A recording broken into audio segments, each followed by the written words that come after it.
Hello, everyone. It's Shane Kanto, your Wasteland reviewer, and the whole gang is here. We got Vinny. We got pointing the wrong direction. We got Vinny. We got Alex. We got Jim. We got Matt. And we're going to be talking about the French Connection in accordance with, the Oscars are coming out with all of their lovely 4-hour award shows and musical performances, which I apparently heard is going to be on the pre-show this year, which I guess maybe then the show will only be 3 hours. But in honor, we decided to do a little bit of nominating some Best Picture winners and randomly selected The French Connection for us to talk about. So, as we usually do, I'm going to let everybody just give their quick kind of thoughts on the film as a whole. And then, yet again, we get to talk about a really, really unlikable protagonist. So, this is going to be fun. So, Vinny, what did you think of The French Connection? And also say if this was your first time viewing or not. This wasn't my first time viewing it. It was actually my second time viewing it. The first time I saw it was only about 3 years ago. But yeah, like you said, I'm gonna save my thoughts for like when we actually like dive into it. But I would say it probably is one of my favorite movies from the 70s. Two great performances by Gene Hackman and Roy. Is it Scheider or it's Scheider, I think right? it's Roy Scheider. Scheider by Roy Yeah. Scheider. And yeah, what else can be said about that car chase that hasn't been said already? It's an excellent set piece. It helps strike a great balance between the drama of what's going on in Popeye Doyle's life and the action of being in the police. So just a good balance there between the action and the drama. But I'll go into everything else once we've all said our initial opinions about it. Alrighty. How about you, Matt? Uh, so I wouldn't want to hang out with him in Applebee's. So right off the bat, we already know how Matt feels. But what about Chili's? At Chili's, still no. I don't want to. I don't want to sit across from this guy. He's not. He's not great. He's not great. Also, he like I don't know. Yeah, I feel like he's the type of person that'll lie at the very end and say like, oh, like I forgot my card at home. Can you cover? I don't know. So it's definitely okay. So it has some cool parts, right? Number one, it's 100% filmed on location. You could definitely tell like that this is a New York movie. I'm not from New York, but like I've been a bus cut me off where that famous car ride. JC, a bus once cut me off when I was going to a Thanksgiving. I was so pissed. I almost wanted to like turn back around and I was like, wait, no, I already crossed the state line. I mean, just drive the extra 20 minutes. So yeah, no, it was so that's really cool. It's really cool because like it's just you could definitely tell just by the way people talk and like the fashion, the way people look, and like the grittiness. Like it feels like a movie that wasn't made like recently at all, and not just because like the film, I don't know, the camera, whatever. Like it looks grainy. But that's not even the reason. It's just it's just very real. Like almost to the point where maybe there's it feels like there's only a couple of actors and everybody else is people that they just kind of like pulled off the street. I don't know if they did or if they didn't, but that was really cool. It definitely has some drawbacks. Like yeah, there has some drawbacks. I guess I'll go into that later. But yeah, it's a good time. It's a good time. It's the second time I saw it. I saw it in high school. I just put it on. And I remember it being a lot more like the pace sometimes. I remember it being a lot quicker, and this time watching it didn't really move like that.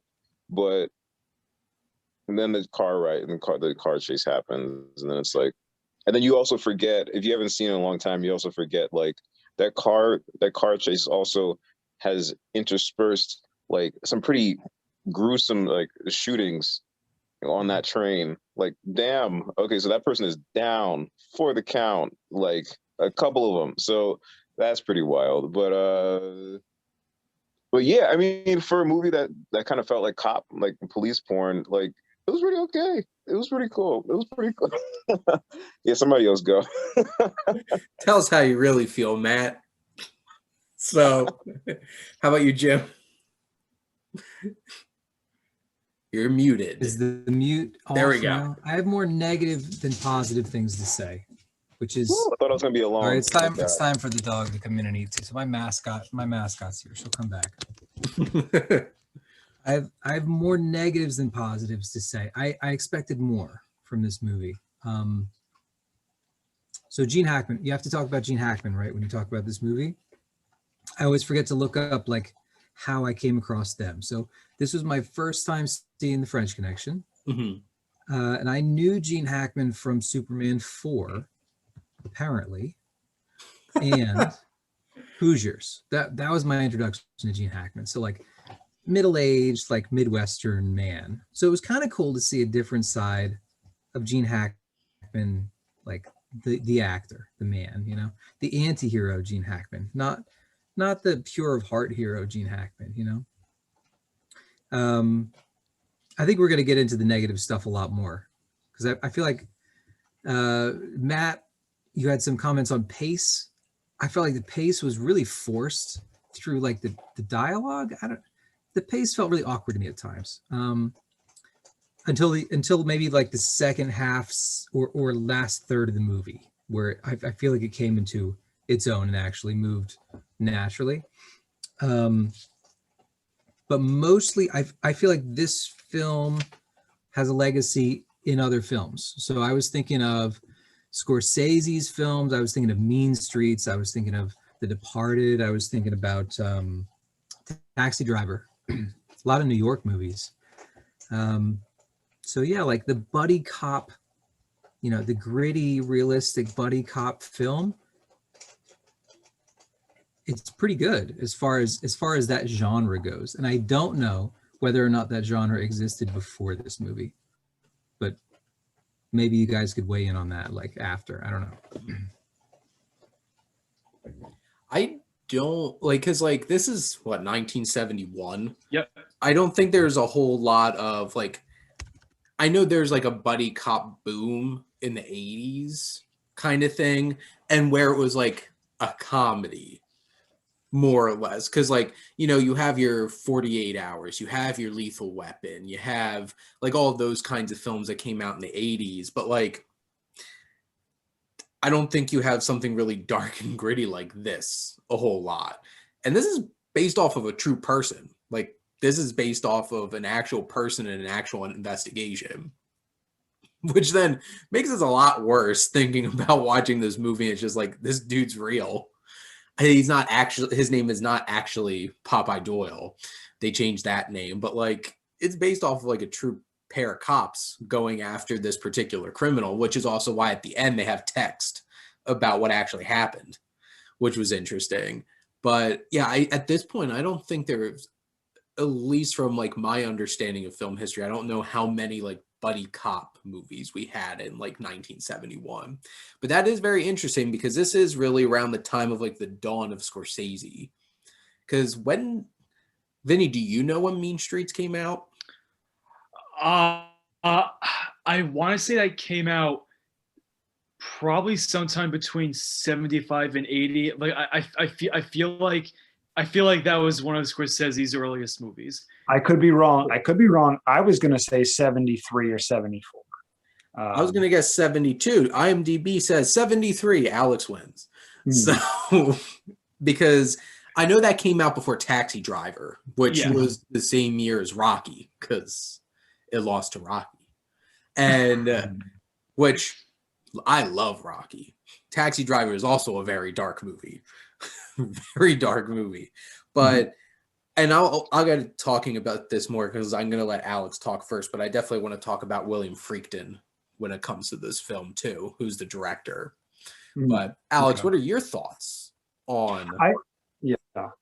No, thank you, man. I definitely do share some of the I'm with Jim on this one, and and Matt when with the drawbacks. I think it is a tale of two halves. If I'm doing a review, I'm talking about, the first hour 15 and then the last, I don't know, 45, 50 minutes. The last 45, 50 minutes were thrilling. They were absolutely thrilling. But I think it took a long time to get us there. And I definitely look forward to talking about some of the specifics of those drawbacks. I do wonder if this is a movie that will grow on me as time goes on,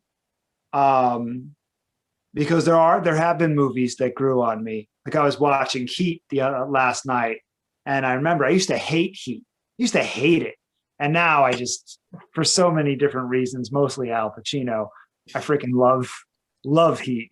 But I also know what's wrong with Heat too. Like if someone doesn't like it, I'm like, well, I know why you don't like it. If you don't like, but in the case of the French Connection, I really do think it's a tale of two halves, and it took a long time to get there for me. I definitely have some things to say about the editing, about the music, the score.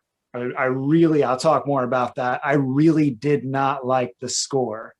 I just thought it was so poorly done and poorly misused in my opinion. I don't know why that bothered. It just really bothered me.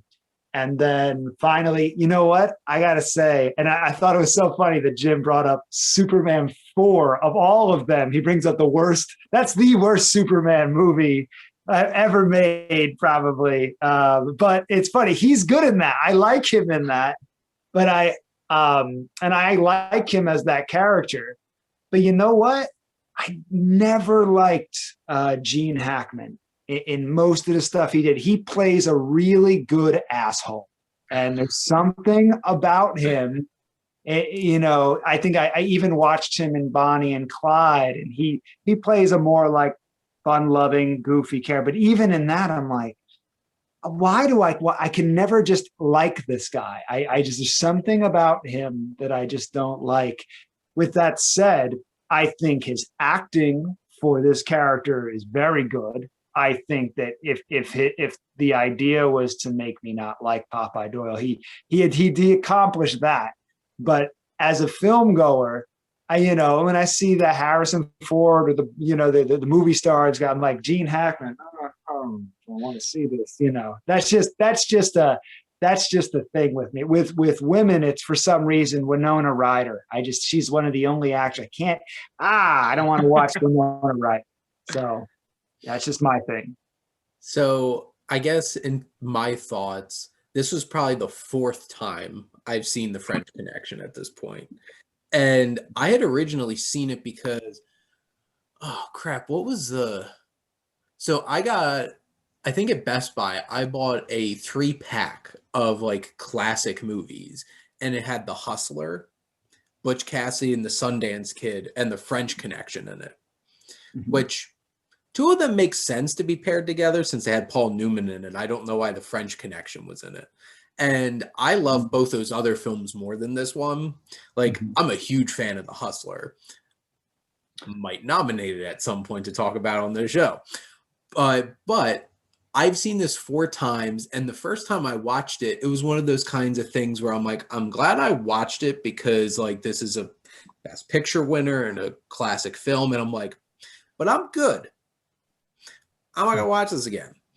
And the next time I watched it, I actually watched it twice because I had scratch-off posters, like those 100 movie scratch-off posters, and I was watching through them with someone. And so, like, I watched this sometime last year with Jess, my girlfriend, because she had bought me one of those posters. And then, obviously, this is, like, the 4th time I've watched it, and it's definitely grown on me over time.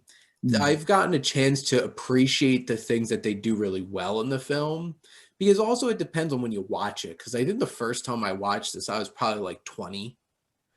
And there's a lot of things like, I know high school Shane absolutely hated Raging Bull and never wanted to watch it again. Yeah. And Matt, I know our friend Joe did not appreciate when I said that because that's his favorite movie. And sometimes you got to watch a film at a different time in your life. And I feel like this has grown on me and I've been able to appreciate certain things. And since some of you throw in like our experiences with Gene Hackman, what's funny is the two films that I've probably watched the most with him in it is The Royal Tenenbaums, which I think he is perfect as Royal Tenenbaum. I love him so much in that film. And then The Firm, which is interesting. I love that film. But he's like this morally corrupt, but really sad person that's really hoping for some kind of redemption in his life kind of thing. And like here, Gene Hackman's not like your stereotypical leading man. And I'm not surprised he came to prevalence in the 70s, because the 70s was a time where this was like a complete culture shock in film, because like the 70s are the 70s, and I don't think a whole lot of films in the 70s would ever work today, because there was just a certain thing in our culture at the time, and Gene Hackman really was able to embody Popeye Doyle in this, and he is a scumbag and a half. And like he's like probably this and Bad Lieutenant and stuff like that. It's like, this is bad cop.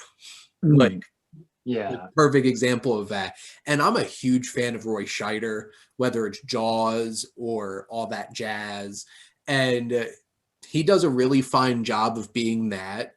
I'm going to stick with my partner and also enable my partner kind of character, because apparently that's what that guy was like in real life. He like the real life Doyle would just be like, 1 o'clock at night, it's like, let's go drinking, and then go right on to the job and never sleep. And his partner would just go along with it. And that's what Scheider does in this film. And the things that I love most about this film is they both give strong performances. That chase scene is terrifying, because I'm pretty sure people almost died filming that, legitimately, because that was raw, because they probably like that didn't look safe when they filmed that scene. And how the camera's like low on the ground and you feel like you're going 100 miles an hour through the streets of New York, and that chase. And Freakton, who is a really strong director and has a very strange filmography, because like this is the guy who made The Exorcist too. And he specifically wanted to make a documentary style film. That's why it feels so grainy, and like you're a voyeur. You're following them around on this. To me, I think the biggest pacing issues is, not going to lie, every time they cut to the whole French situation, I don't really care.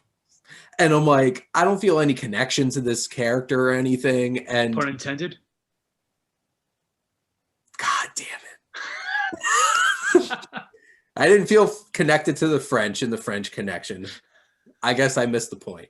But like those scenes, like it just kind of took me out of the movie. And here's the interesting thing, because Alex, you said like the first hour and 10 minutes felt really slow, and then maybe like the next 50 really picked up. This is actually only an hour and 44 minutes. Mm-hmm. Yeah. This is short for like a drama. And there's parts where like it's zipping by. And obviously we're going to be like, my comments, I think, are going to transition to us talking more in depth about this. So spoiler alert. And I want to say that now, because the ending, I feel like that's one of the more interesting things to talk about this film, because does this film give you a satisfying ending? It gives you a nihilistic, just dark ending that I think encompasses who Popeye Doyle is. Like, I don't think he's going to stop ever. And even if he has no chance of solving this case, there's no end to this madness. He's just going to keep going. And at that point, the film's just like, but you're not. Goodbye. And well, you know what? That actually leads into what I was going to talk about. Like, it really, like the ending the way it is. Like, it really does make sense, because I mean, to me, like to me anyway, like the main theme of the movie is is obsession, and especially the obsession with Popeye Doyle and him wanting to be the best cop the best cop he can be, and just trying to like get to the bottom of like whichever case he's working on. And one thing that I thought, how as far as like the technical aspects go with like conveying Popeye's obsession, was because in the scenes where he's following his perp, like there really like there isn't any score accompanying the scene. It's really just him and the environment. And the way how I saw the obsession play into that was because just how Popeye, like just how the scene is so focused on just Popeye, like just like going through the streets, going through the crowds, like just how the movie, it's so focused on following him, that that reflects Popeye following his perp. Like the movie is solely focused on Popeye. Popeye is solely focused on his perp. There's the whole obsession feeding into that. Mm-hmm. And of course that goes into the ending. Like as Shane said, he's never gonna stop. He's never gonna stop following that hunch that he believes he's following. And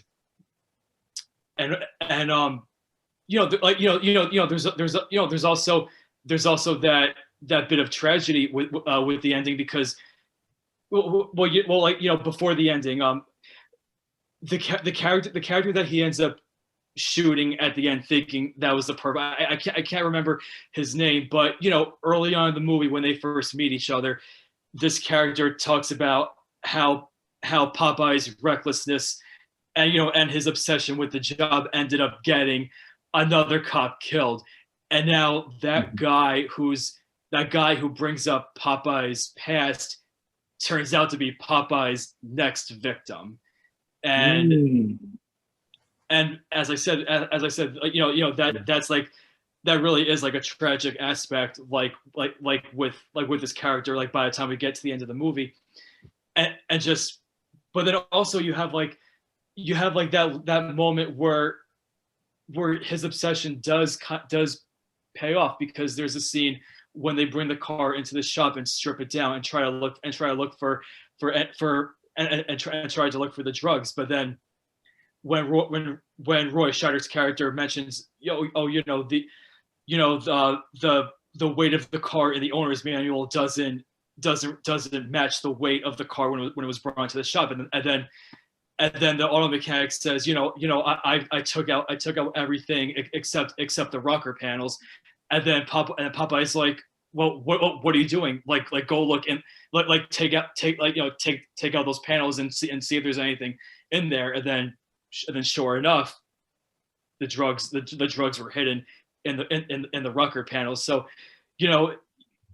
obviously the negativity of his obsession outweighs the positivity, but there is that little moment that of him going that extra mile and finding the drugs, and you think to yourself, oh yeah, his obsession is bad for the most part, but in this moment it did pay off, because he found what he was looking for.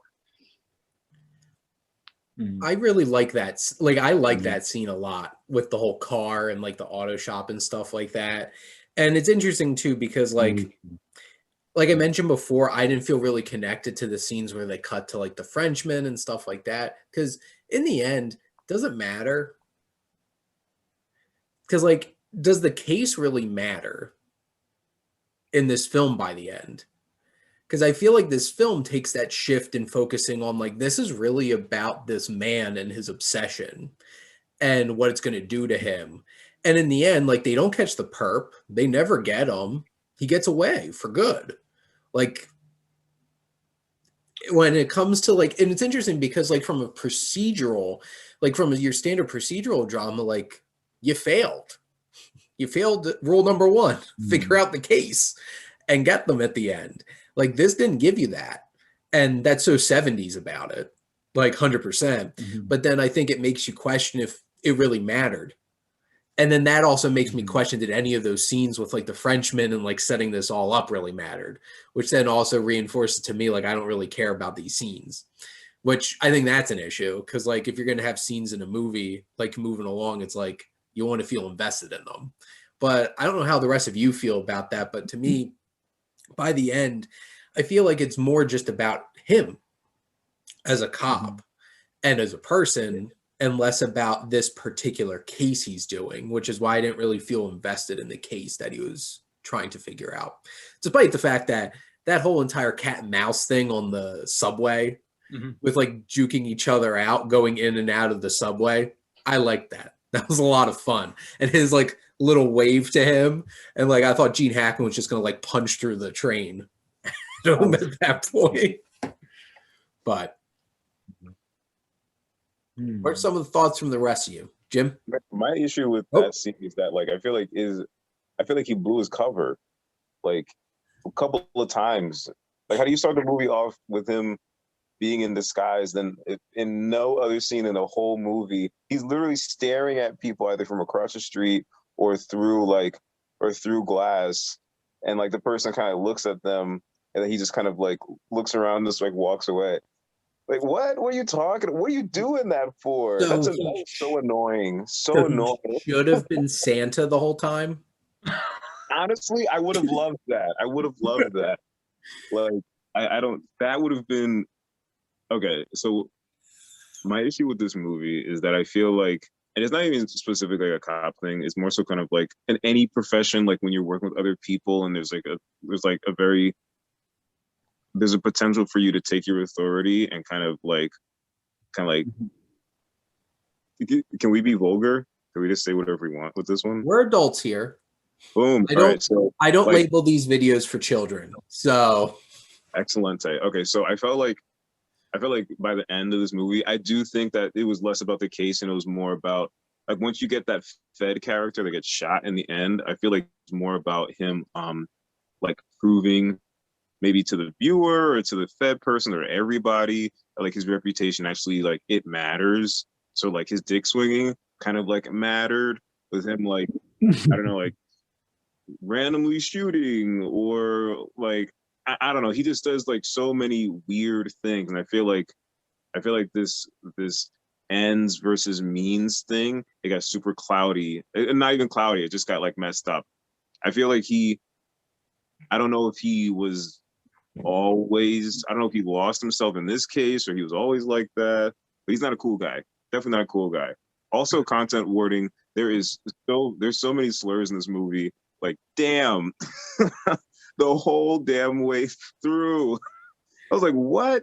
And then like I had to Google a couple because I was like, I feel like I've heard this in another movie. What does that mean again? Yeah, definitely. Whoops. Oh, he said it again. There's two in there. Okay. Yeah, not great. I think his partner deserves to have his foot broke in misery. I don't feel bad anymore. That's a different I don't know, guys. That's the same guy. No, that's James Caan. That's a different guy. James Caan is then this guy deserves to get that. That guy, they both deserve to get their foot broken. I don't know. This guy, Gene Hackman, was a really awesome jerk in this movie, and I really hope that a lot of people that watch this movie, kind of like when we were talking last week about or is that whatever week when we were talking about like a filmmaker being responsible. We were talking about Once Upon a Time in Hollywood. Like, I really hope nobody watched this movie and thought, wait, that's the hero, that's what I'm supposed to do. I'm supposed to be a cowboy. Like, I can do whatever I want. The boss is actually my enemy and I'm right, the boss is wrong. This is the first ever movie where I felt like, wait, no, your boss is correct. You know, like that character is always like, you're like, I'm gonna take you off the case, give me your badge, but I'm gonna let you keep your gun for some reason. Here, you get a wooden gun, Alan. Like, yeah, exactly. Right out of the other guys. Like, yeah. Like, I don't know. Like, this movie made me root for what usually is the wet blanket, like, boss type character. This movie made me kind of like more interested in, like, what the villains were doing. You know who's the most interesting character in this whole movie? Was that scientist that was like testing the drugs. That's who I was honestly, I loved him. I don't know why. I love that Heisenberg like jerk on the screen. I love that guy. So, But like, yeah, who's more not likable? a fan. Not a fan. Who's Say what? more likable? Walter White or Popeye Doyle? You want to bring I up? would hang out with Walter White. I feel like he would like hit me with some. He would like Bill Nye give me some interesting facts. Matt, Popeye Doyle, he might like. He might say something and then he'll be like, "Oh, I'm sorry. I'm from the '70s. I didn't mean to say that." I'm like, "Well." two thoughts based off of what Matt brought up. One, I think that might be the core of your experience with this film is who are we supposed to be rooting for? Are we supposed to root for Popeye to not succeed doing all the horrible things that he does and to prove like that's not how you should do this? Or is this movie supposed to be reinforcing that cowboy mentality? And I think that's worth talking about. And then also, I'm surprised we haven't brought up that bar scene yet, because I feel like that's one of like the most gross abuses of his power, going into that bar and like harassing the whole entire bar full of black people and just being like really, really bad. Or And that was like, what the hell was that? There's so much. and This movie is so brutal, but it's not like an action movie. It's like it's a documentary-ish type of film. So it's like everything is realistic, which makes it super cringy. Like, I'm not cheering for anybody. Alex, what were you gonna say? no, I was going to say that's not the only time he did that. That the way it played, it seems like that was something he would do on a pretty regular basis at that same bar, you know. So They kind of knew the drill, which for better, for better or for worse, like he must do that a lot. And I guess that's probably the biggest thing about this film is, and I feel like this being 1971, like obviously I think this film's supposed to be degrading that kind of behavior, but I guess from a viewer's perspective, does it accomplish that, or does it feel like it's validating his actions? Because like by the end, I definitely don't think it is, especially after he shoots that guy. And then it's like this film at that point is just like, this guy is going to keep being a wrecking ball. And like, how much is he really accomplishing? Which is also interesting because at the end, he got taken out of homicide and like out of those aspects. For what was he working? Well, I guess he was doing like drugs at this point, but like he got taken out of narcotics and out of homicide and got put away to somewhere else because like it's dangerous. Yeah, I think it was some kind of a special assignment. He was on some kind of special assignment, I remember. Yeah. And then he got pulled off. But yeah, I think Matt touched something that did make me very uncomfortable about the movie, especially because I always talk up New York. Like, we've all been to New York. Like, we know the streets. We've walked on those streets at one point or another. But I don't think anybody here is from New York, right? Nobody in this group is like native New Yorker, right? Well, I live in New York, but not New York City. Fair enough.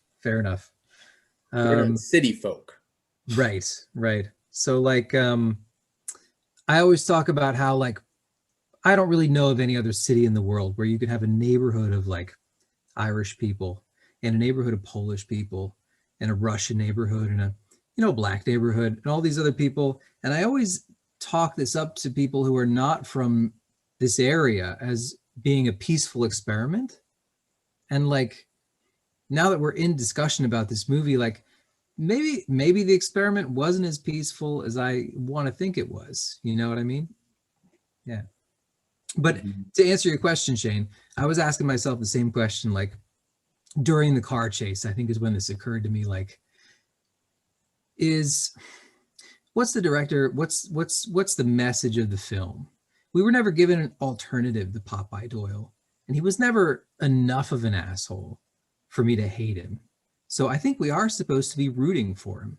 And I don't like that in 2021, looking back on this 1971 movie, which was probably super subversive and confusing and complicated in its moral message at the time. But I don't know that it's aged as well as some of these other movies we've watched from the 70s, you know? And that's interesting too, because what is this, 50-year anniversary at this point? Yeah. Yeah. Wow. Oh, yeah. It's this, Yeah. thank you, stats teacher. Yeah, I wouldn't have even.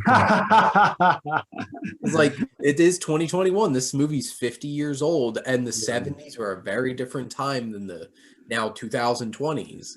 And this just, I guess, putting in the context, because cop movies and cop TV shows were not like this. Like, there was probably moments where somebody had to do a thing to get things done that was like morally gray, but it was all done for justice. And like, I honestly question a lot of the time watching this movie, like, I really question what's Popeye Doyle's motivation. Because like, is he really is he trying to do good, or is he trying to catch his target? And because like, just think about this. I think this is the same year Dirty Harry came out, or at least around the same time. And like, that was also something where it's like, I feel like even compared to like Harry Callahan, Popeye Doyle is a complicated and unlikable protagonist, because like, Harry has a moral code about him. He does some bad stuff. And I really question watching this, especially I've watched this film like 4 times, really thinking about how much of a moral code that Popeye Doyle has. And is it really just an obsession that he needs to catch? It's like, is he a dog? He needs to catch that car. Or is he somebody chasing justice? And he'll do anything to get justice. And I think that's a big question in this film. And because like, obviously there's a lot of films in the 70s that show that gray area with police. And obviously it's an interesting time to be thinking about this in 2021, especially with 2020 and things that are going on in our society now. And like, I think Popeye Doyle in 2021 would be one of those people getting caught on camera doing some horrible things, and wouldn't be doing this anymore. Well, might still be doing this depending on. Yeah, and that's great. And I'm glad that we have the technology. I think it's one of the benefits of the technology, and what it can do, and highlighting those things that are heinous or an abuse of power or just downright heinous. But I also think that we have to keep in mind that these 70s films, this era was reflective of what was really going on in society. And a lot of the movies we brought up took place in either New York or LA, mostly New York.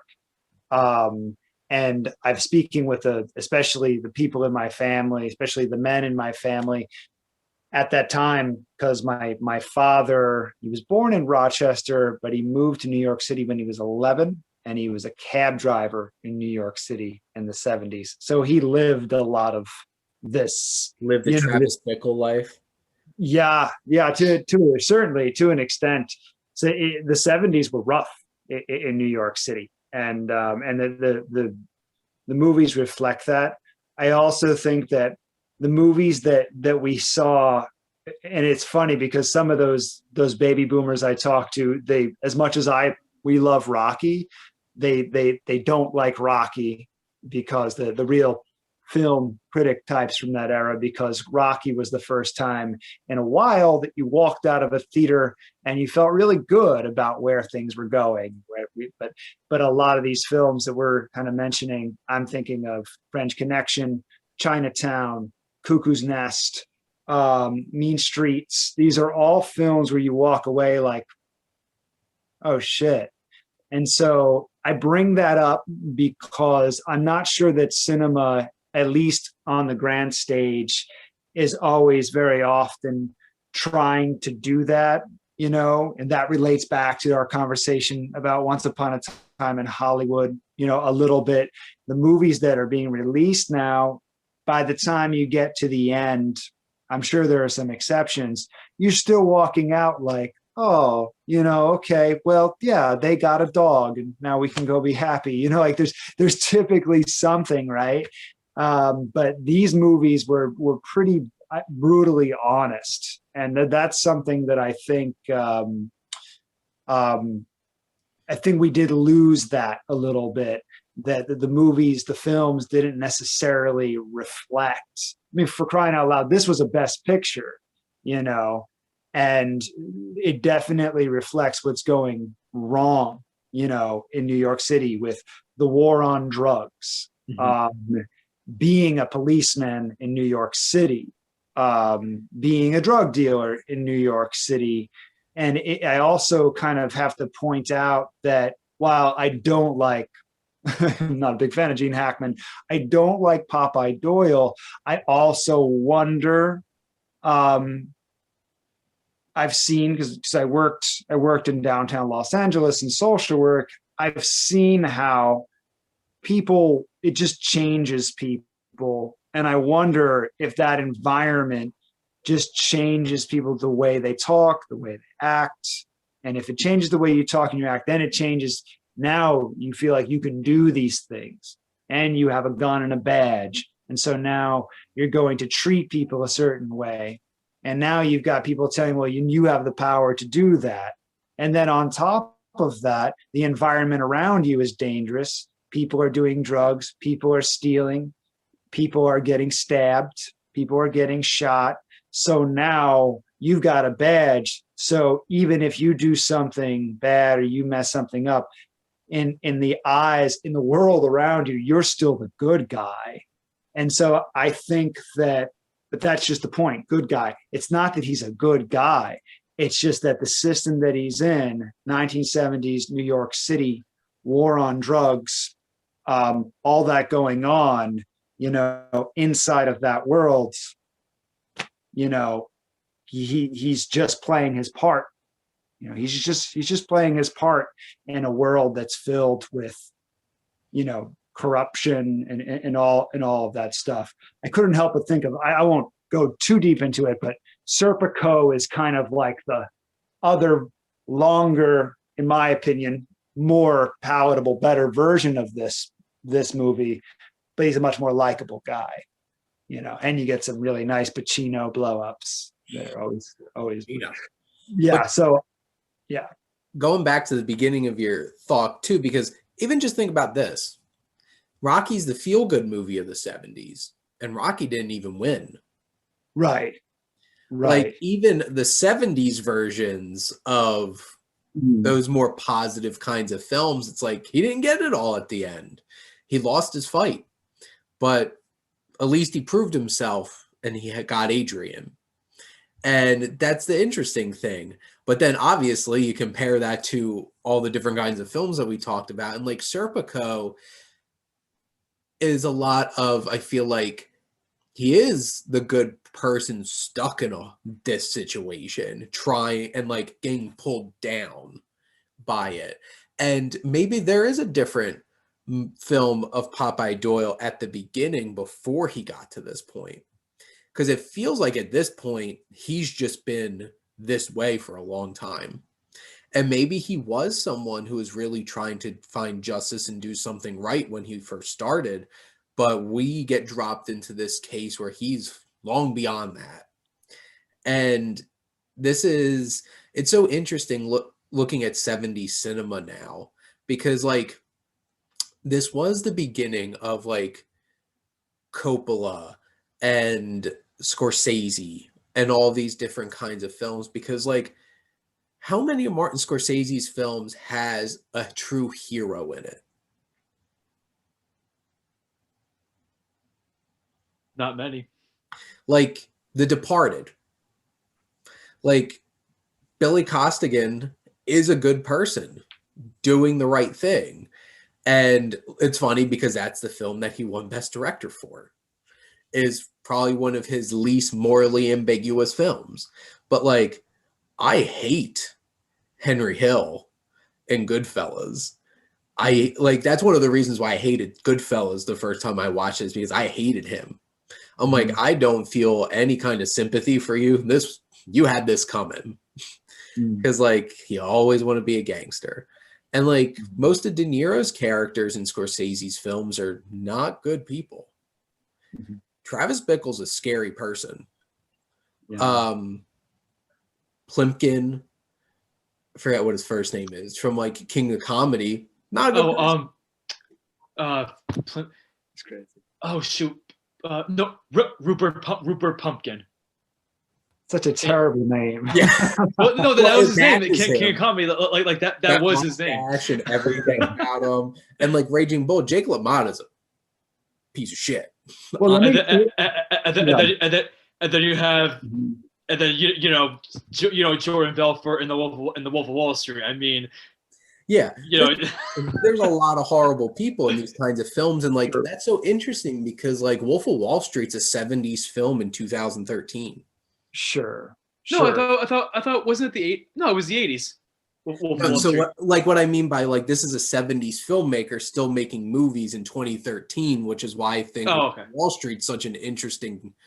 But keep in mind, Shane, it's still going to feel different. It's still going to, had that film been made in the 70s, even though he's giving us a character that is not anywhere near a hero, and he's just kind of laying it out there and saying, this is what this is, it still doesn't end the way a 70s film would, because it doesn't. I mean, look at that last shot of French Connection. They take you into a dark hallway, and it's pretty obvious for me what that imagery means. You know, by the end of Wolf of Wall Street, you're one of those people in the crowd.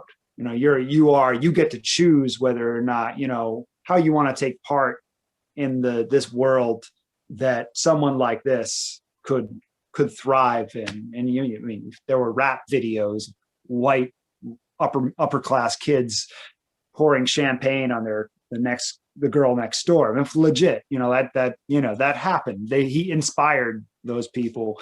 I don't know, maybe some of them were in upper class. I don't even know, but you know, it still is going to feel very different. Once Upon a Time in Hollywood ends the way it does because it was made in 2019. That movie gets made in the 70s, it's going to have a very different ending, you know. But directors know, a horrible ending. But directors know what audiences want to walk away from and want to walk home with. I remember. This is going into a different topic, but I remember a couple in California. I was dating a girl, and we got back from watching La La Land. We loved it. The married couple, a little older than us, hated the ending because they didn't get together. Sorry from spoiling it. They don't stay together at the end. Spoiler alert of La La Land. Yeah. I mean, it's like they were like, oh, I don't like that they don't stay together. You know, I'm like, what's, you know, so I mean, you know, audiences have, since this era, I do think we've been a little spoiled. That's not why I disliked the film. And we can talk more about the ending. I didn't feel that I love the way it was executed, but I just felt like it didn't earn that ending for me. The story they told up to that point didn't earn that Chinatown, Cuckoo's Nest-esque, it's the 70s. It didn't earn that. That's just how I felt this time around. But how do you feel about the fact that it, like, he didn't like win, or at least maybe not the way that he wanted? Actually, no, he didn't. Like, how do you feel about that aspect of it? Because this movie, like, he has this journey. The difference between like Shane's, like, the movies that Shane listed for me and this movie in terms of me liking the character is that whether or not those guys were terrible people, like just jerks and scumbags. Like, I was interested in their motivation, and I was like interested in the ride. But like him going off the rails wasn't him defying the rules. It wasn't like sexy or cool. It was just kind of just like it made you kind of like want to like back away from the guy. So then for the fact that he didn't win the case, it made it, whether it's realistic, it made it feel like, okay, so at least like he got just like the people that are doing drugs and stuff like that, they got a little bit of justice, maybe not enough, but that he also got justice because he went too far, and the movie didn't at the very last shot praise him for going so far. How do you feel about that aspect of it? I was listening to you guys, but I had to like help my grandpa with something, so that's why I turned my camera off. No, it's cool. You were saying, How do I feel about the aspect of like the ride they took me on, or like, how do you feel about the fact that he didn't win? Like he didn't get everything that he wanted to in the way because of what he did with like he screwed up and he didn't like collect evidence and he was like cheating or whatever. Like, how do you feel about the fact that he didn't win? I walked away. This is just how I felt. I would see how some of you guys feel, but the way I felt was similar to because I was watching Heat last night. Pacino has a good line where he says, "All I have is what I'm going after," and all this guy seems to have is what he's going after, and I think that's very relatable in this cop drama genre. That's how I felt. All I have is what he's going after. There's a scene that I liked. It was very entertaining. Remember when the car comes over the bridge and he gives him that wave back? You know, he's like, because he waved at him when he was on the train. Now he's giving that wave back. And I had two thoughts. I went, oh, he's going to get him. And then my second thought was, he's enjoying this too much. I really feel like that's what I came away feeling like he's enjoying the chase way too much. And in that sort of element, by the way, how the hell does somebody not drive around to cut them off, on the other side of that bridge? That shootout felt like, let's cowboy up, baby. Like it felt incredibly cocky. And I think he's incredibly cocky and arrogant. And I think what he's after is just what he's going after. I don't think he has any plan for what's coming next. That's how I felt. Maybe he does deserve Chili's. What's that? No, I'm just kidding. I said maybe he does deserve Chili's. No, I'm just kidding. I like that place. I'm just kidding. Well, the whole idea about Robin, what you were saying about the chase being all that Popeye Doyle has. Like, one thing I was thinking about was how in that final shot when you see him go deeper into the room and then out into that other part of the building, like his partner doesn't even follow him and like try to stop him. Like his partner probably realizes, yeah, this is all this is all he has. Like he's done this before. He's gonna keep doing it. Like what's the point in me trying to stop him if he's just gonna be continuing like chasing this high, we've been working together for however many years. Like I can't talk him out of what he wants to do anymore. Absolutely. Yeah, no. And he becomes the most likable character because he's so loyal to him. But remember, he almost shoots him, like 30, 40 seconds before that. He almost shoots him. And to credit to Gene Hackman and Roy Scheider, when he turns around and he almost shoots him by accident, the look on Gene Hackman's face is just like, he is just like, I remember one time I lived in California. We had a dog out there after it had bitten into a possum. He smelled blood, whoever was going to be in his way. He almost shoots his own partner. And then he realizes that's not the perp. That's not the guy, so. What's running through my head at this point too, because like in the end, I do want him to succeed getting this guy because justice should be done on this criminal. But the thing is, it's like, do I want Popeye Doyle to succeed in doing this? Because everything he's done up to this point, for the most part, has been terrible. Like he does have those moments where he like does legitimate police work and is able to figure something out that isn't abusing his power. Like the moment with the car. I felt like that was one of the most genuine pieces of police work in this movie, where it's like he's looking at the evidence, they're figuring things out, and him not just muscling people and bullying people, because he does that throughout the film. But I feel like this is something to really think about. And what I'm thinking about is this film punishing him to this endless chase because he's not a good person and he doesn't deserve to win? Is that the perspective this film is having? But the terrible thing is, if he doesn't stop that chase, he's going to continue doing these horrible things, because he's just going to keep going recklessly into like a mad dog, chasing after things. And that's why that final shot, though, is haunting. Haunting. That is some great filmmaking. Like, the actual scene of it is fantastic. Yeah. Did I feel like, honestly, every time I watch this, I haven't felt really super satisfied with the ending kind of thing, just from like a narrative standpoint. But it's also made me, like I mentioned before, rethink what the point of this film is.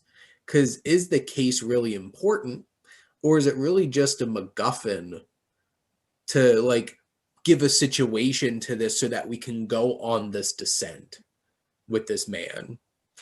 And because, like, you look at a lot of Hitchcock films, the plot doesn't matter in the end. It's really about what's going on with the characters and their motivations. And like, is this that kind of movie? And I think you have to think about it from, is that what this movie's supposed to be, and was it executed in that way?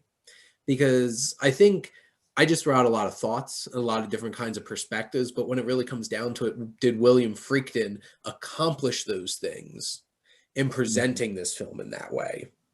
And I think that could be a big thing, because we do have to think about, is the point of the film for us to leave him behind because he's not a good person? And does he need to be likable for us to learn the lesson of the film? That no matter what he does, horrible things, he's never going to reach his mission and never accomplish it. Except maybe in The French Connection 2, which apparently they made a sequel to this, but which isn't based off of fact. They just did like a Hollywood thing and were like, oh, I think we need to make a sequel and kind of thing. But like, I don't know. And I think there has to do, and like, you might not be able to answer that question after a first viewing kind of thing. And like really thinking about that, because like some of the best films out there take a lot of viewings, take multiple viewings to really wrap your head around everything. I do think there's definitely some flaws in this film. There's definitely some pacing issues. To me, there's still scenes that I feel like a waste because I don't really care. I never really felt connected.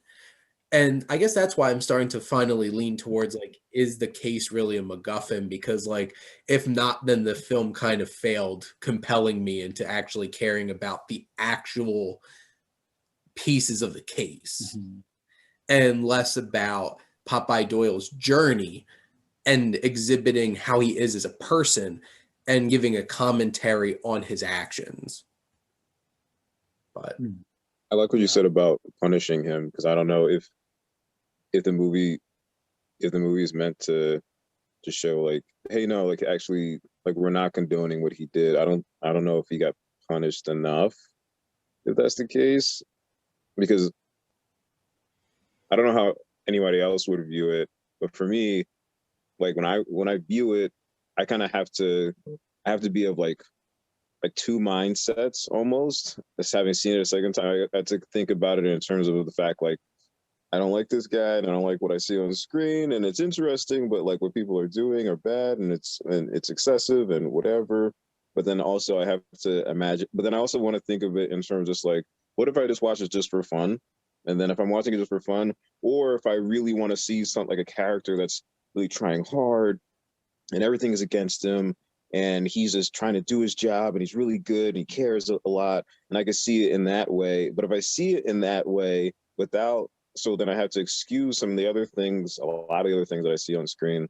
And that means then what he's doing is okay. Then I'm okay with what he's doing. And then that means, what would that mean?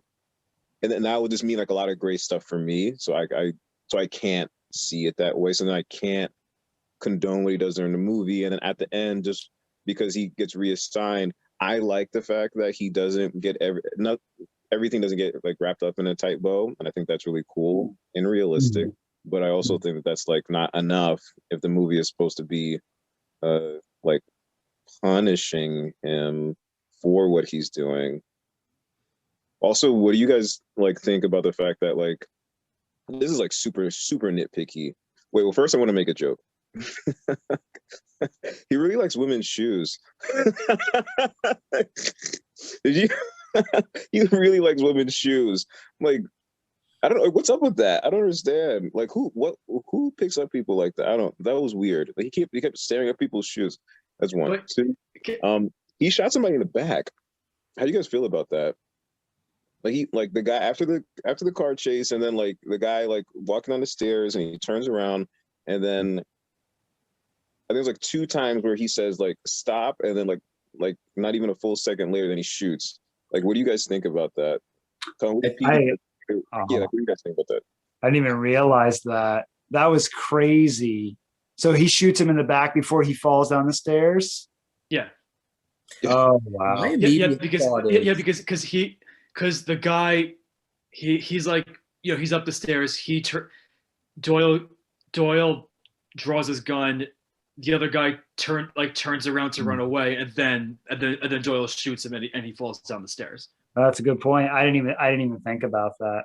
You know, but I thought of the poor stunt guy who had to fall. That was like a legit fall. Like I said, that whole entire scene was extremely dangerous. And like William Friedkin just went to town filming this movie. Well, you know, it's like how, you know, just to talk about The Exorcist for a bit, it's like how the scene when they were filming the scene in The Exorcist, when Reagan like when she's possessed and she slaps Ellen Burstyn across the room and she's on a harness. Like I think like they said, I think the story goes that the harness like pulled her back so hard that it gave her back issues for a long time because of the injury she sustained. Even when he throws himself out the window at the end of that movie and falls down all those steps. Like, William Friedkin does some like scary stunts in his movies, apparently, in terms of like throwing people around. But to get off of that point, I think it's in character, which is the horrible thing. But like Popeye Doyle seems like a guy who would shoot a guy in the back. Yeah. No, he does. Yeah. Like everything up to that point doesn't say like this guy's going to play by the rules or play respectfully. Like if he's going to take this guy down, he's going to shoot him in the back. Well, Jim just texted people watch this movie like a Clint Eastwood movie then, where it's kind of like, oh crap, this guy's cool. Like, do you guys think a lot of people watch this movie like that, or do you think most people watch this movie like, this is morally gray and it's mostly bad gray? I think that's what didn't sit well. Part of what didn't sit well with Jim. I think he mentioned that that it made him feel uneasy watching, and he just texted that. I guess in his opinion, he says, "Is he corrupt?" He would say no, but that is he good? Is he good morally? No, he's also not good. I don't know. I mean, no. If you're a police officer, you don't do that, and that's something that, I mean, look, I didn't even think about it. So how scary is that? Like in my mind while I was watching it, I didn't even think about that detail. I just thought, well, okay, he got his guy. But you know, just going back to the whole thing about like Doyle, like does the movie punish him in the end? I mean, even though at the end of the movie he is doing what he wants to do, couldn't that also be a punishment? Couldn't that also be a punishment in a way? Because really, like the movie, it's really not the movie. It's not giving him any other path to follow. He's pretty much doomed to continue this pattern of behavior that's gonna get him and other people in trouble. So that could be a potential punishment for his character. Like he's just stuck in this cycle, and because like this behavior has been so ingrained into him, like is he might not get out of it. Like he's stuck in his ways basically. Which, to build on that, I have an interesting thought here. And I also want to get back to what Jim had texted, because I want to talk about that too. What if they didn't show the text at the end? What if the last thing you see is him run through that doorway and that's the end of the film? I honestly think I didn't mind there being text at the end of the movie, but I'm just saying, like, in my opinion, I think like if they, I mean, obviously they had, they wanted to have the text because the movie is pretty much based. It's not based entirely on facts, but there are some factual things within the movie. But I would say, like, if they didn't have the text, I would probably say the final scene would be a lot more haunting, because the first time I watched the movie, I didn't know that Doyle was. I didn't know the movie was based on a real person. So the first time I watched it, like before, like in the second between it cutting to black and then going to the text, like I thought the final shot was like the very end, and like at that point, my heart was beating. My heart was like, it was beating, because I was like, oh wow, like they actually ended the movie that way. Like I don't know what happened to this guy, but then they ended up having the text saying, like to tell you where those people are at this point. So it did take away like a bit, like having the text at the end took away a bit of the haunted, aspect away from it, but it is still a haunting final shot, I believe. I would have personally, the only thing, I still would feel the same way about it, but I wouldn't have known for sure that the Frenchman had gotten away. I wouldn't have known that for sure. I think that I probably would have thought, oh, I guess they'll probably catch the Frenchman. But I wouldn't have known that piece of it. And having the text does reinforce this idea that I kind of have in my mind, that despite that this stuff happened, some of these guys only served 2 or 3 years in prison, and then they were reassigned. They're transferred, and like I feel like this is a situation where the film was handcuffed by reality. Another pun?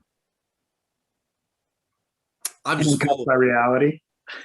Because they're cops. Handcuffs.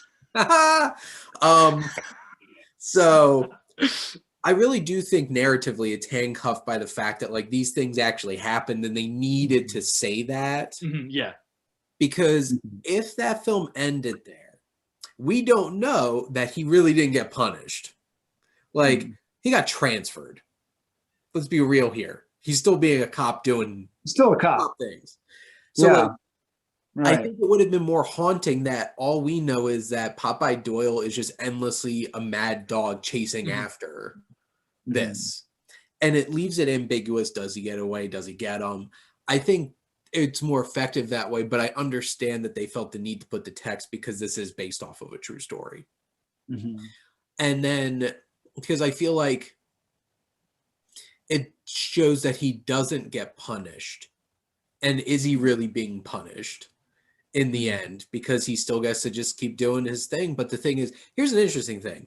If you take the perspective that he's on this endless loop of always trying to chase but never get there, and that's his punishment, so many more people are getting punished for that than he is, because he keeps hurting people along the way. And I think that's an interesting thought to think about. But to get back to what Jim texted about, because that's an interesting thing, because you think about the name of the film Dirty Harry. Is it because Harry's a dirty cop? Harry's not a dirty cop. They give him all the dirty work because he's the only one that will do it.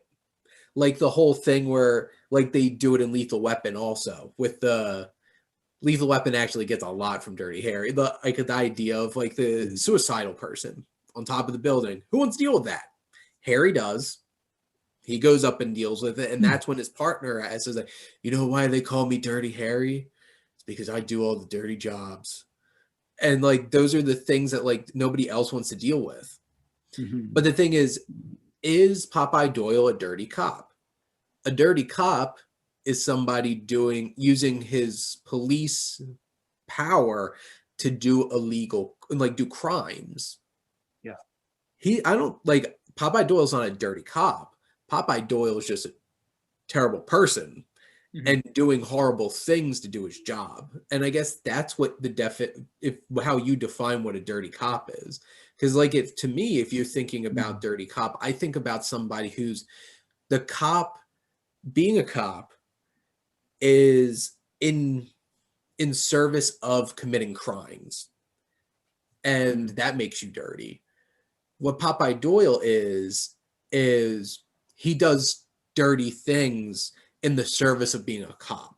He's still trying to accomplish his police work, but he's doing anything necessary to do it. Sure.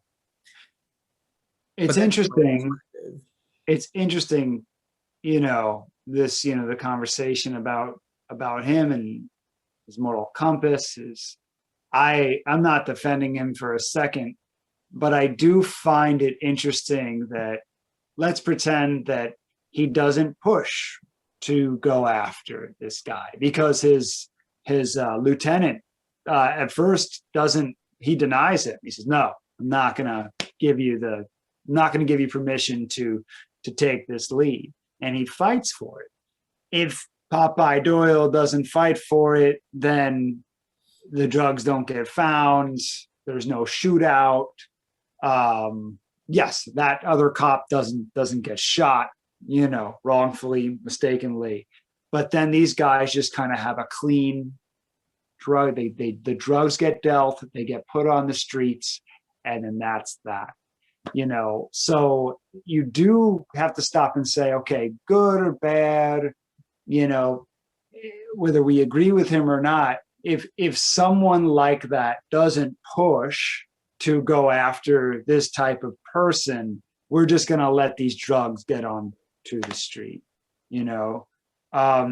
so for me, that's a redeeming quality about these types of people that are going to fight tooth and nail to do what's right. A lot of time, those types of people, I think about people like CM Punk in the professional wrestling world. They could have just wrestled in the first match and dressed up like an elf or something at Christmas time and collected a paycheck. But no, he's gonna be a cranky little bastard until he gets into the main event and other guys get opportunities that they wouldn't have gotten because you had to be a big muscle-bound guy in order to have your face on a poster.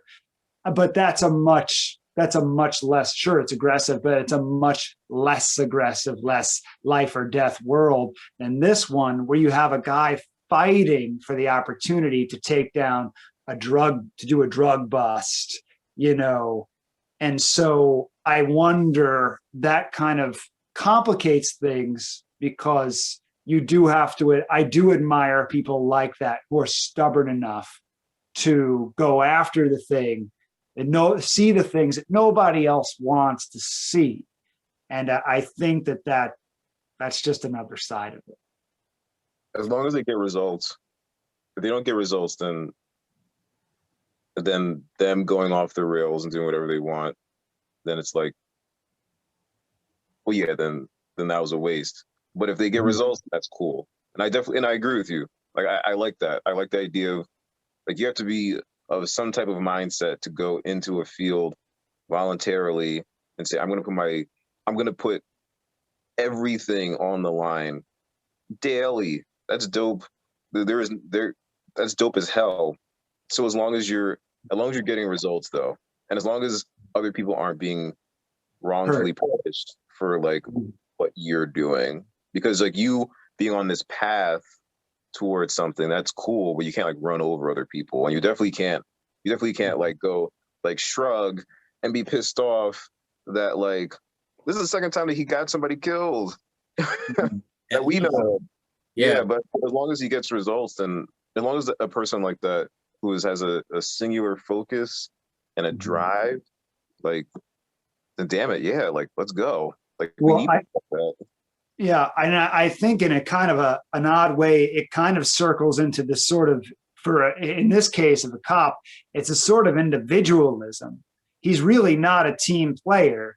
You know, Roy Scheider is too much of a sweetheart. He's so naive and he's so loyal to him. You almost want to say, get away from this guy, because it does circle back to this kind of a conversation about individualism. Because if we're not talking about cops and we're talking about a group of people who work for like Google or something like that, you know, you have to work together as a team. You have to look at yourself as someone who's going to contribute, you know, to part of the greater whole, you know. But in this case, I mean, these guys, they feel so rogue. They don't feel like they're part of the police department, especially not Popeye Doyle. He feels like he's his own cop, his own lieutenant. He feels like he's his own office. He's his own police department. And I think that's not only is that dangerous, it's also incredibly isolating, and it's very lonely. And it's sad, but I do think that it reflects something very real. I do, you know, just based on what I understand of that time, you know. I'm not seeing a whole lot of camaraderie, teamwork, and sort of encouragement in these characters, in these types of cop movies, you know. Especially the detective. I'm not seeing that. You would think that that would be there, you know. You would think that would be part of it. Guys, I actually gotta get going, but once again, it was great talking with you guys about our monthly movie, and I look forward to choosing the next one and talking about it with you guys. Absolutely. I'll text everybody afterwards. You're going to have to wait to figure that out. Have a great night, man. Notice how I'm waving. By the way, I'm Alex. I'm Alex, by the way. I'm not Robin. I know it says my name. That's my brother's name. Yeah. See you guys. Yeah. So what I was going to say, what I find it so interesting, because I'm going to double check this now because I kept mentioning this. The movie Dirty Harry came out the same year. Oh, shit. Same exact year. And I think one of the interesting differences is actually they're almost the same exact length, the movie too. Interesting. I think the biggest difference is, Matt, you brought up, did they get results? Because Harry gets the Scorpio killer at the end. He gets to have his, well, in all this excitement, I kind of wonder myself. And like that whole, like, that's, Harry's cool. He's presented that way. He's presented as, there's an edge to him, but he's a decent person at heart. And he feels more of his time. Popeye Doyle feels like a scumbag. In any time. Huh? In any time. Yes. Yes, 100%. Like that whole entire bar scene, perfect example of it.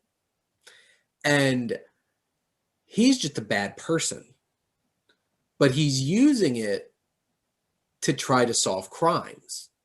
and he really does want to solve the crimes. But I guess the thing is, does he want to do it to accomplish something, or does he want to do it because it's the right thing to do? And it's very interesting because he is very much an individualist. He's a loose cannon. He's a rogue cop. He's doing it all on his own.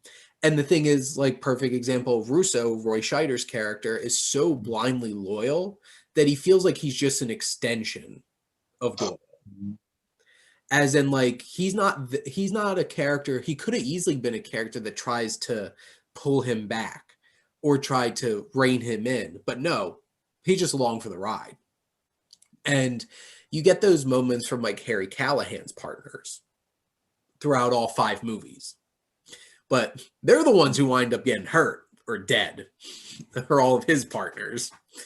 But here, I don't know. I think in the end, Popeye Doyle's a fascinating character because he's hard to read.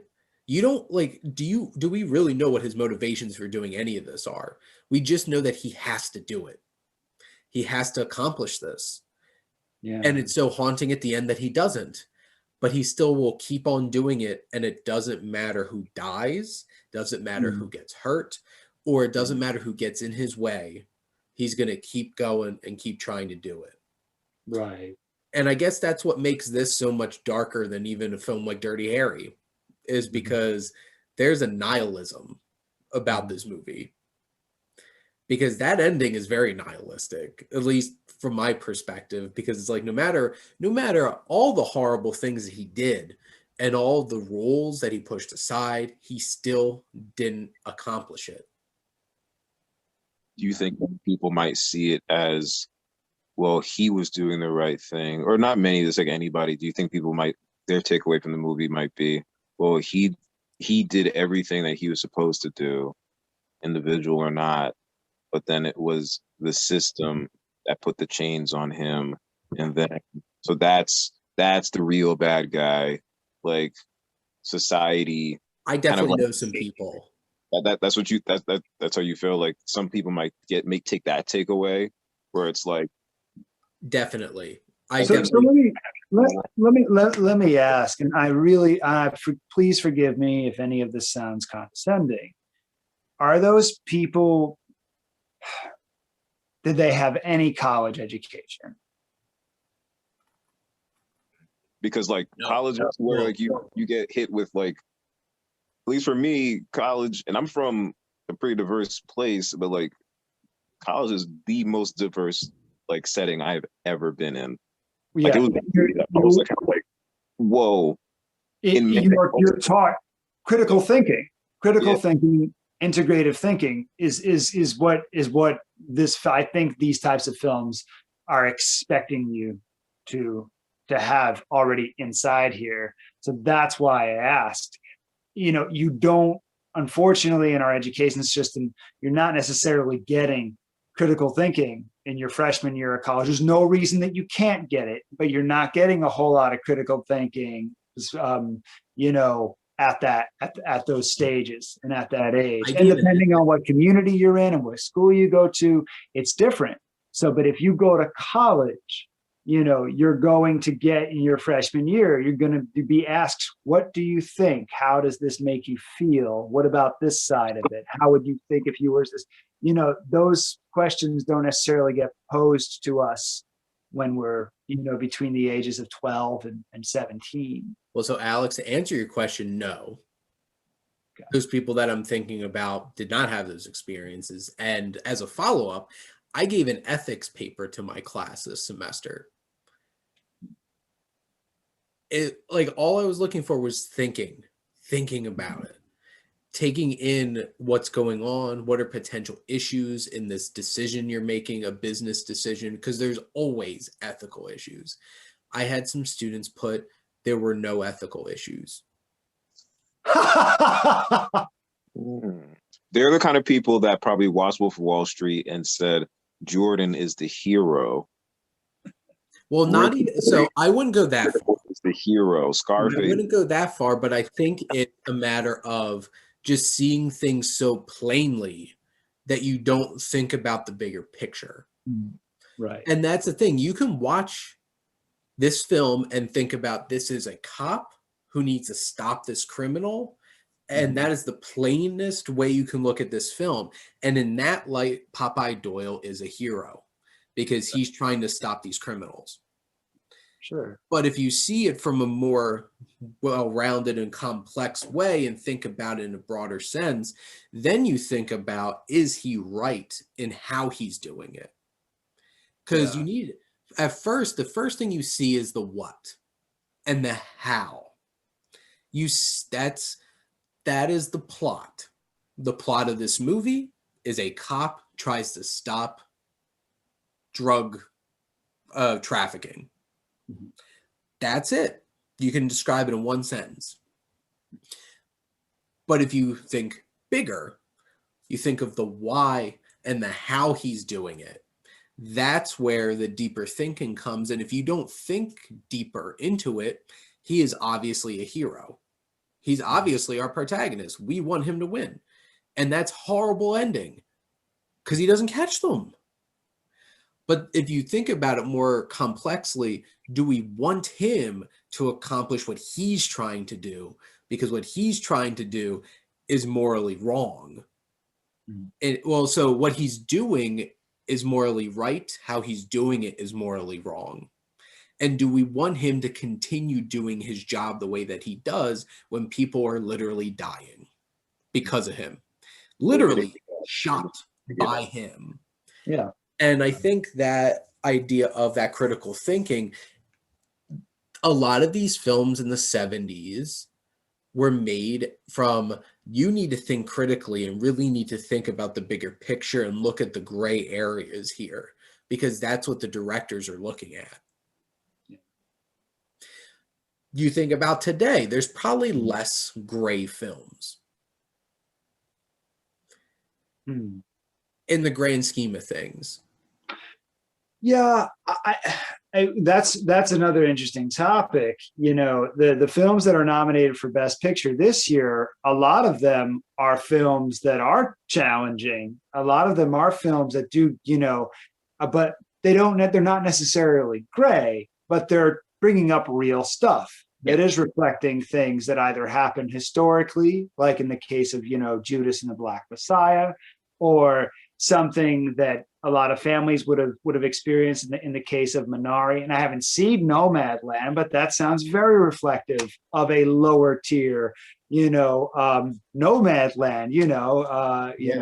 ne'er-do-well, so it sounds like films, and I think it makes sense right now for films to reflect, not so happy end, but they're not, but I don't know, because I haven't seen all of them. I don't necessarily know if there's a gray area. I think they're simply just out there for you to watch. And it's interesting because take two of these films that are nominated for Best Picture this year that are kind of focusing on the same thing. Judas and the Black Messiah and The Trial of the Chicago 7. Right. Yeah. One of them is a lot more complex than the other. I love Aaron Sorkin, but literally the judge in this film feels like a cartoon character at times. Like, he is very much, this is black and white, he's a bad, morally, he is doing what's wrong, and you're sitting there as somebody just being like, come on, how can you think that way? Interesting. And that's somebody in 2021 looking at it. Judas and the Black Messiah, what's so fascinating is look at Lakeith Stanfield's character and the position he's put in. Yeah. And he even talked about how much it took a toll on him to play a Judas to his people. Yeah. And how he was good. I saw actual people saying he was too good in the film and started questioning his own place in Black society. That's messed up. That's incredibly disturbing. It sure is. And so so that's a one of these films is a lot grayer than the other one. And look at 2 years ago, Green Book and Black Klansman. Right. A lot more gray. And I haven't seen Black. I already know Black Klansman is more gray. Yeah. And look what won Best Picture. Green Book. Right. Well, to be fair, I don't think I really like Black Klansman, but I don't think it's the most challenging Spike Lee movie. Yeah. It's definitely not Do the Right Thing. Because let's be real, Do the Right Thing. Oh, well, there's a perfect example. Let's use that. That and Driving Miss Daisy. Right. Like, I brought that up before. Right. Do the Right Thing is one of the grayest movies I think I've ever watched because everybody did the wrong thing. And also everybody gets their own perspective. Like everybody, even like the shop owner, the grocery, like the corner store, like everybody gets their perspective. And it's very raw and it's angry and it's real and it's honest. And versus kind of just like yeah, so like those are the bad people, that's a stormtrooper, that's a Jedi. You know what I mean? Well, that's the thing, because what's the Empire based off of? More or less Nazi Germany. Like World War II was one of the most black and white wars you could come up with. There's a very obvious villain in this. Yeah. That's easier to process. And I feel like a lot of these films in the 70s, like French Connection, is a gray film. And it's so interesting because even Dirty Harry today is a gray film, and this film makes Dirty Harry feel black and white. And of course, Vietnam was still going on, and Vietnam was anything but black and white. It was an incredibly mixed, gray, complicated, heartbreaking, disastrous war. And so, of course, a lot of the films reflected that. I remember when I was in college at St. Bonaventure, Jim and I both took class. It was a film class, film in 20th century American history. And Paul Spaeth, one of the professors, there were two professors, he mentioned that films seem to be ignoring a lot of films seem to be ignoring what's actually going on at that time. That was 2007, 2008. So he felt like cinema was no longer reflecting, almost like it was in a nostalgia era of cinema, where it was reflecting things that had come before or versions of America that we wanted to see. I think cinema right now is extremely nostalgic to the 80s. Yes, and as time goes on, I'm starting to go, why? It's because kids of the 80s are adults now making films. Right. Yeah. Well, I get that. I've got a Nintendo right here, but I'm not going to tackle a Mega Man movie. That would be a terrible idea. Because people don't think about video games are different than movies. Literally, Mega Man is beat a villain, get his power, so you could go on and beat another villain, get his power, so then you could go on and beat another villain. Movies don't work that way. That's a bad movie. That's a stupid movie.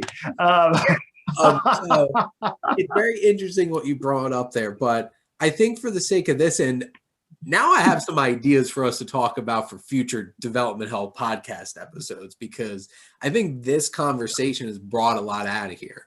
But for both Matt and Alex, what kinds of final thoughts, I guess, do you have about this or some of the things that we've been talking about? Alex, you were going to say something, so go ahead.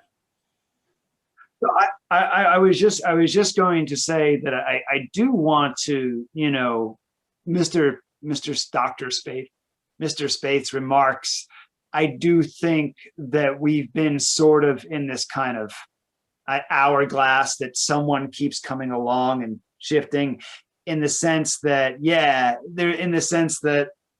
there's a nostalgia thing, but there are some good films. There are some great movies being released out there that do reflect, I think, an angst. And of course, in the case of Chicago 7, Judas and the Black Messiah, some of what we're seeing is like because of what we've been seeing lately in our society. Now it's forcing us to examine what happened 50, 55 years ago in the new context of what's going now. Because because it's not so easily fixed, and B, because are we sitting and talking and thinking about what this all really means and how to make it better and how to help fix it, or are we just running down into a dark hallway time and time. That was perfect. But Matt, what are you? Because that would have been perfect to end on. But I want to let Matt give his final thoughts. Damn it! Now I gotta now Shane has to edit me, kind of like saying, "Okay, pause. Let me." I gotta move Matt before Alex. So no, you can do it, Matt. You can do it. You can top that. All right, let me see. Webster's dictionary defines. No, I'm kidding. Okay, this is what I think. I think that. Okay, so I just want to make one random reference. I do think that revisiting things is interesting. So as long as, because there is a context that that shifts, but things still change. Things still stay the same within that weird context. But if you can make your movie smart and bring things to light, I think that's super awesome. I was watching Silence of the Lambs, and there are multiple scenes where Clarice Starling is just ogled by men or talked to in a very sexist way by men. And it's very interesting because when you think of Silence of the Lambs, that is not what you think about. You don't think of like commentary on like female professionals in the workplace being harassed, like even subtly so. Like that's interesting. So like stuff like that, that's cool. So I think revisiting things or like bringing things to light and that, putting on the screen and say like, hey, look at it, and it's dope as hell. I think that this movie, like it showed things like an actual kind of like probably like what it looked like for some cops, the reality of a situation. Like there's kids over here, there's stabbing going on over here, there's drugs and over there, and then you have to kind of like find and navigate all of that. I think that's super realistic. I hope that he got his best actor because his character was gray, or that the movie is, or he wasn't so much gray, but the movie's gray. Like I hope that's the reason why he got his best actor award. I hope that the takeaway that people get from this movie, and again, content warning, there are a lot of slurs, and everybody gets some, but it's not in like, but it's not. I don't know. It's hard for me to articulate why I feel like it didn't earn that realism, and some other movies do, or maybe none of them should. I don't know, but like, well, no, I think they should. But like, I don't know, it was weird. But I think this movie does work on a lot of levels. But I think for a Best Picture winner, like I think I was kind of surprised that I kind of walked away with this kind of thinking like, yeah, I don't want to buy the DVD. I don't want to buy the DVD. I don't want to hang out with these people at all at Applebee's. I don't want them to ruin my favorite restaurant. None of them. I would hang out with the Memento guy before I hung out with Popeye. Please tell me that Applebee's is not your favorite restaurant. Well, I mean, after McDonald's. Jim, that's it, man. Screw this COVID thing. Jim and we're taking you guys out to like some hipster dive bar in a basement somewhere where they sleep. I want to Perkins. Help me over here. Help me. The greatest pizza in the States here. Please. Oh my Lord. I will go like, hey, I want us to do like really go forward with that Movies at the Diner podcast. Like that needs to happen when all this blows over, because I'm super excited about that. But I guess for me, my final thoughts are for this film, you need to take it in and really think about it. Like, take in what we chatted about, all these rhetorical questions we threw at you. And if you haven't seen this before and this is your first time, go and think about this. And if you have seen it before, go in with a different thought and a different focus. Because I think that's the best you can get out of this film is it makes you think about a lot of different things. And maybe it's not narratively the most compelling film. Or is that even the point? There's another one for you. Rhetorical questions. That's really good. That's a damn good point, yo. Sorry, I just had to say that. I'm sorry, I had to say that. I took this movie as like a snap. Like, I wonder how the 70s was in New York. Oh, now I know. At least somewhere. That's a really good point. Maybe the story doesn't matter. Maybe those. Okay, I'm gonna mute myself now. After 4 viewings of this film, I really don't think it does. Yeah. Because I don't think this film succeeds as a procedural cop movie. But is it supposed to? It's so interesting, and yeah, because that makes me feel like it makes the movie simultaneously better, but then also like, why couldn't you marry those two things? Or why am I watching all these scenes with this Frenchman? Because I don't care about it. Yeah. That's how I feel about it. But you all think about that. But thanks, Vinny and Jim, who had to leave us early, and the core group here of not Robin, but Alex, Matt, and Shane. Thank you all for tuning in and supporting the Development Hell podcast.